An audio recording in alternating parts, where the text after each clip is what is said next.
Bé, doncs ja hi tornem a ser, un any més, tornem a estar aquí,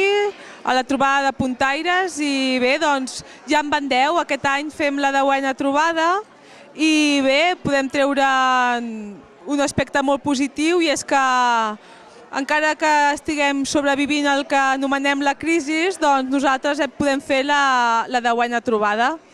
Aquest any hem fet una innovació, que és vindre aquí al Casal de la Vila, ja que aquest any doncs, bé, se'ns va ficar una mica complicat poder fer-ho al pavelló i vam pensar doncs, que era millor fer-ho aquí al Casal de la Vila. Ha sigut totalment positiu perquè doncs, estem més recollides, estem al mig del poble i a més doncs, bé, la temperatura és molt millor que la que teníem al pavelló. Llavors doncs, us deixem aquí que podeu fer un repàs dels treballs que tenim i des d'aquí, doncs, com cada any, agrair a l'Ajuntament de Bagà doncs, amb el que ens ajuden i moltes gràcies a tots.